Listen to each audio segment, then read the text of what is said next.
मित्रों, वैदिक ज्योतिष केंद्र में आपका स्वागत है। आज हम बात करने वाले हैं जन्म कुंडली में अगर जो भी आपका द्वितीयेश हो, दूसरे भाव के स्वामी को हम द्वितीयेश कहते हैं। अब द्वितीयेश का संपूर्ण 12 भाव में बैठने पर हम फल बताएंगे आज, और बहुत सरल सटीकतम विश्लेषण मित्रों हम करेंगे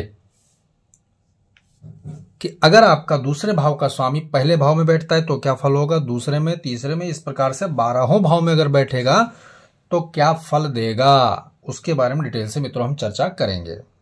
तो सबसे पहले हम द्वितीयेश को निकाल लेते हैं। कौन ग्रह है द्वितीयेश हमारा? अगर मेष लग्न की कुंडली है तो इस कुंडली में द्वितीयेश कौन बनता है? यहां देखिए, ये दूसरे नंबर का भाव है, ठीक है।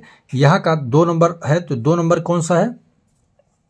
2 नंबर वृष राशि बनती है, ठीक है, वृषभ।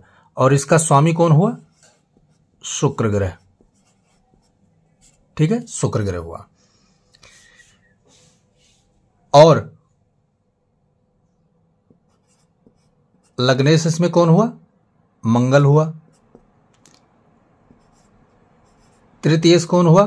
बुध, ठीक है। चतुर्थेश चंद्र, पंचमेश सूर्य, षष्ठेश बुध, ठीक है, षष्ठेश बुध हो गया। सप्तमेश शुक्र फिर हो गया, ठीक है। अष्टमेश मंगल हो गया। नवमेश गुरु हो गया। दसमेश शनि हो गया, ठीक है, शनि हो गया। एकादशेश फिर शनि हो गया। द्वादशेश या फिर गुरु हो गया। यह मैंने आपको इस मेष लग्न की कुंडली के सभी भावों के स्वामी को बारे में मैं आपको बता दिया मित्रों। लेकिन चूंकि मेरा जो विषय है, सब्जेक्ट है, वो है द्वितीयेश का केवल, तो हमारा जो मेन चीज है, फोकस है, वो इसका है, ठीक है ना, इसका है द्वितीयेश। द्वितीयेश को क्या कहा जाता है? धनेश भी कहा जाता है, वाणेश भी कहा जाता है, कुटुंबेश भी कहा जाता है, बहुत सारे चीज। यहां से हम वाणी को देखते हैं, परिवार को देखते हैं, धन यानी कोष को देखते हैं, धन के संग्रह को देखते हैं, ठीक है, ये चीजें यहां से देखते हैं। और ये मार्केश का भाव है तो मार्कत्व का स्वभाव भी देखते हैं यहां से। तो इसके स्वामी यानी शुक्र, अब इस लग्न में द्वितीयेश होता है शुक्र। अब शुक्र पहले भाव से लेकर किस भाव में आपका बैठा है, वहां आप इसका फल जान लेंगे। मैं 12वें भाव का विश्लेषण करूंगा मित्रों। तो चलिए वीडियो स्टार्ट करते हैं। पहले भाव में अगर आपका द्वितीयेश बैठा हुआ है, आपका कोई भी लगन होगा, आपका कोई भी द्वितीयेश बन सकता है मित्रों। हम मेष लगन की कुंडली की बात कर रहे हैं तो इसका जो अब आपकी कोई भी लगन होगा और यहाँ जो नंबर लिखा होगा वो आपका लगन हो गया, और जो यहाँ नंबर लिखा होगा उसके स्वामी को आप यहाँ देख सकते हैं, वो आपके जो है द्वितीयेश बनते हैं, ठीक है। मैं आपको एक सरल तरीका और बता देता हूँ इसमें साथ साथ, तो समझने में कोई दिक्कत नहीं होगा मित्रों। 1 नंबर 8 नंबर बराबर मंगल ग्रह, ठीक है, यहां आप इसको देख सकते हैं। 3 नंबर 6 नंबर बराबर बुध, ठीक है, ये आप यहां देख लीजिए। 9 नंबर 12 नंबर बराबर गुरु, ठीक है, ये आप देख लीजिए। 10 नंबर 11 नंबर बराबर शनि, इसको आप देख लीजिए। 2 नंबर 7 नंबर बराबर शुक्र, इसको आप देख लीजिए। और 4 नंबर चंद्रमा, ठीक है, 4 नंबर चंद्रमा, और 5 नंबर सूर्य। यह संपूर्ण ग्रह का राशि स्वामित्व का अधिकार का क्षेत्र है, ठीक है। अब चूंकि मैं द्वितीयेश की बात कर रहा हूं तो द्वितीय भाव, दूसरे भाव में देखिए 2 नंबर लिखा है। 2 नंबर देखोगे तो यहां मैंने जो लिखा है 2 नंबर 7 नंबर का स्वामी कौन है? शुक्र है। तो यहां द्वितीयेश बना आपका शुक्र ग्रह, ठीक है। अब यही द्वितीयेश अगर आपका लग्न भाव में बैठा हुआ है, शुक्र ग्रह जो आपका मित्रों लग्न में अगर बैठा हुआ है, तो उसका फल क्या होगा? द्वितीयेश अगर लग्न भाव में है तो उसका फल क्या होगा? तो प्रथम भाव में बैठने पर द्वितीयेश के जातक बहुत धनवान बनता है, ठीक है, वो जातक जो है बहुत ज़्यादा धनवान होता है, प्रभावशाली होता है, समाज में, परिवार में, रिश्तेदारों में वो प्रभाव रखता है, अपना प्रभावशाली होता है। और बोलने में जो उसका स्वर है वो बड़ा मिठास होता है उसके, यानी वाणी मधुर होती है उसकी। पहले भाव में अगर शुक्र विराजमान है किसी का, द्वितीय होकर के दूसरे भाव का स्वामी होकर पहले भाव में विराजमान है, तो उसका जो है धन अच्छा होगा, प्रभावशाली वाणी होगी, उसका मधुर वचन होगा, ठीक है। कुटुंब आदि क्षेत्रों में प्रभाव रखने पर यानी सर्वश्रेष्ठ की उपलब्धि उसको प्राप्त होगी मित्रों। तो ये रहा द्वितीय का प्रथम भाव में विचार। अब अगर दूसरे घर का स्वामी दूसरे भाव में ही विराजमान हो, इसी घर में विराजमान हो स्वराशि होके, तब क्या होगा?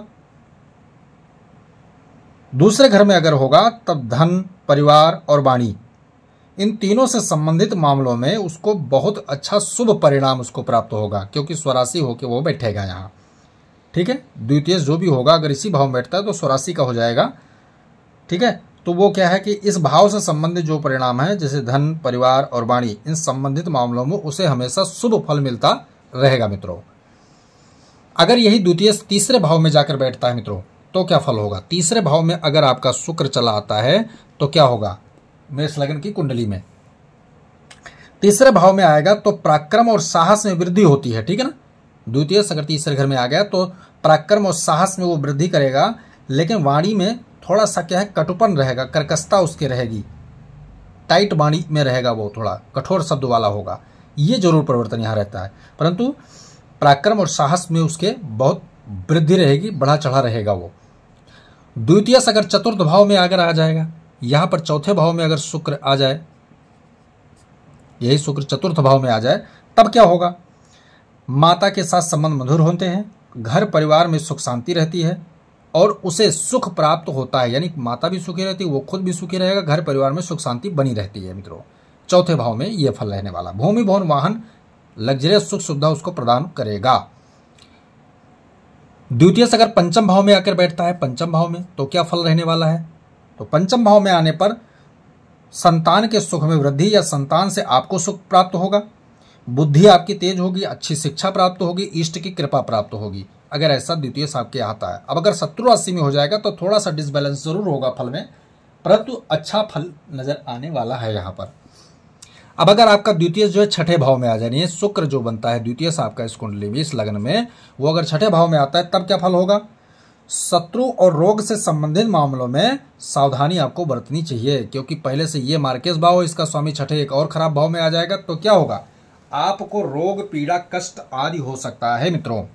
तो यहाँ पर थोड़ा क्या है, सेहत को लेकर के, रोग को लेकर, शत्रु को लेकर के, विचार को लेकर के, कर्ज वगैरह अगर आप लेते हैं तो थोड़ा सा इससे सावधानी बरतने की आवश्यकता है, नहीं तो झेल सकते हैं, परेशानियां बढ़ सकती हैं।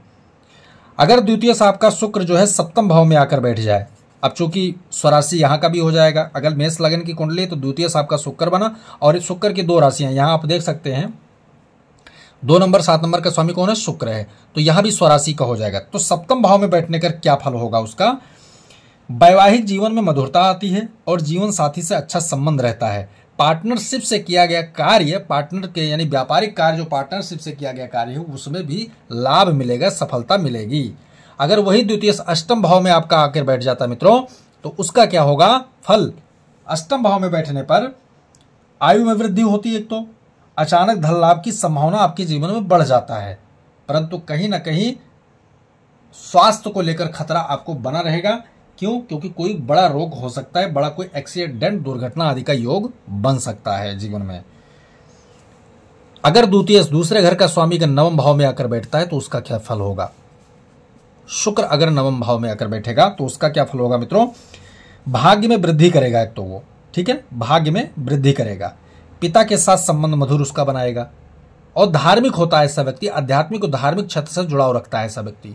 अगर ये धनेश जो है, और धन क्यों जुड़ेगा वो? क्योंकि उससे धन प्राप्ति करना है, और धन वो दान भी करता है धर्म स्थान में वो, अगर द्वितीय आपका नवम भाव से संबंध बनाता है या बैठता है तो, ठीक है।